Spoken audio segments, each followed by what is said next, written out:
అందరికీ వందనాలు. అదేవిధంగా సార్వత్రిక సంఘానికి, క్రైస్తవ విశ్వాసులకు, ఈ వీడియో వీక్షిస్తున్న ప్రతి ఒక్కరికి క్రీస్తునామమున శుభములు తెలియజేస్తున్నాను. నేను ఈ వీడియోలో ఏం చెప్పబోతున్నానంటే, అసలు నేను యూట్యూబ్ ఛానల్ పెట్టడానికి గల కారణం ఏంటో నేను ఈ వీడియోలో మీకు తెలియజేస్తాను. ఎందుకంటే చాలా మందికి కొన్ని డౌట్స్ వస్తున్నాయి. ఏంటి వీటి సడన్ గా యూట్యూబ్ ఛానల్ పెట్టి ప్రభు అంటున్నాడు, యేసు ప్రభుకి సంబంధించి వాక్యాలు చెబుతున్నాడని చాలా మందికి కొన్ని డౌట్స్ వస్తున్నాయి. సో వారికి ఉన్న డౌట్స్ని బట్టి నేను ఈ వీడియోలో క్లారిటీ ఇవ్వబోతున్నాను. యాక్చువల్గా ఈ వీడియోని నేను యూట్యూబ్ ఛానల్ స్టార్టింగ్లోనే పెట్టాల్సి ఉండే, కానీ పెట్టలేదు. సో అందుకే ఈరోజు ఈ వీడియో చేస్తున్నాను. ముందుగా నన్ను సపోర్ట్ చేస్తూ వస్తున్న ప్రతి ఒక్కరికి నా యొక్క హృదయపూర్వక కృతజ్ఞతలు తెలియజేస్తున్నాను. ఎందుకంటే వారు అన్నమాట ఏంటంటే, మేము గత 20-30 సంవత్సరాల నుండి చర్చికి పోతున్నాము, కానీ కేవలం పాస్టర్ గారు చెప్పిన వాక్యాన్ని విని వస్తున్నాము. మీరు మాత్రం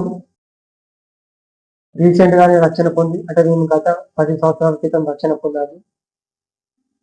విత్ ఇన్ షార్ట్ టైంలోనే దేవుడు మిమ్మల్ని ఎన్నిక చేసుకొని ఇలా వాక్య పరిచర్యలో దేవుడు వాడుకుంటున్నాడని వారు అన్నప్పుడు మాకు చాలా సంతోషం అనిపించింది. ఏది ఏమైనప్పటికీ దేవునికి మహిమ. దేవుడే మమ్మల్ని రీతిగా వాడుకుంటున్నాడు. దేవుడు ఇచ్చిన జ్ఞానాన్ని బట్టి, దేవుడు మమ్మల్ని వాడుకుంటున్న రీతిని బట్టి దేవాది దేవునికి నిండు కృతజ్ఞతాస్తుతులు మేము చెల్లిస్తున్నాము. మేము 2016వ సంవత్సరంలో కుటుంబం అంతా రక్షణ పొందాము. ప్రభువును నమ్ముకుంటున్నాము. రక్షణ పొందిన తదనంతరం కూడా నేను ప్రభువులో ఎక్కువ విశ్వాసం కూడా చూపకపోయేవాడిని. సండే వచ్చిందంటే అట్లా చర్చికి పోయేది. ఏదో బుద్ధి పుట్టినప్పుడు బైబిల్ చదువుకునేది, అక్కడ వరకు. ఇక అసలుగా నేను ఎప్పుడు ప్రభువులో కట్టబడ్డానంటే, గత సంవత్సరం ప్రభువు నందు నిద్రించినటువంటి మనకు సుపరిచితులైన దైవ సేవకులు ప్రవీణ్ పగడాల అన్న, అదేవిధంగా ప్రకాష్ గంటలు గారు, వీరిద్దరూ మరణించారు. వీరిద్దరూ మరణించినప్పుడు నా హృదయం కదిలించబడ్డది, నా హృదయం చెక్కబడ్డది. అరే, ప్రభు కోసం రోషం కలిగి పరిచర్య చేసి ప్రభు కూర్చిన సత్యాన్ని ప్రకటించి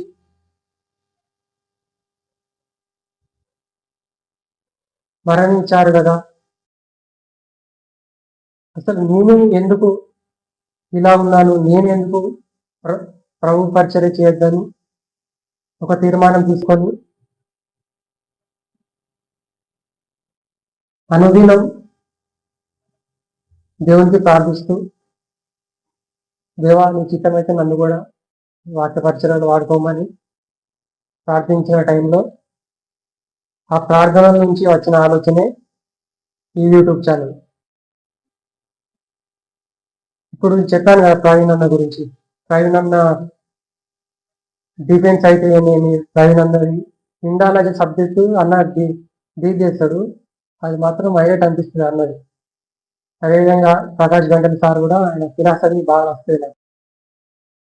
సో వాటిని ఇన్స్పైర్ తీసుకొని నేను కూడా వాక్య పరిచర్య అందించాలని ఉద్దేశంతో ఈ యూట్యూబ్ ఛానల్ పెట్టాను. ఈ యూట్యూబ్ ఛానల్లో అనుదినం వాక్య పరిచయం చేస్తున్నాను. అవి వీడియో రూపంలో మీ అందరికీ వస్తున్నాయి. సో మీరందరూ ఆ వీడియోలు చూసి మీకు దివ్యకరంగా అనిపిస్తే ఆ ఛానల్ని సబ్స్క్రైబ్ చేసుకోండి. ఆ ఛానల్ని చూస్తున్నారు, వదిలేస్తున్నారు అంతే మాత్రమే కాకుండా ఆ ఛానల్ని లైక్ చేయండి, కామెంట్ కూడా తెలియజేయండి. అందరికీ రిప్లై ఇస్తాను. అదేవిధంగా తప్పకుండా ఛానల్ని సబ్స్క్రైబ్ చేసుకోండి. మనం బైబిల్లో మనం చూసుకున్నట్లయితే సౌలు అనే వ్యక్తి ఉంటాడు. ఆ సౌలు అనే వ్యక్తి పౌలుగా మార్చబడక ముందు అతను తన జీవితాన్ని మనం చూసినట్లయితే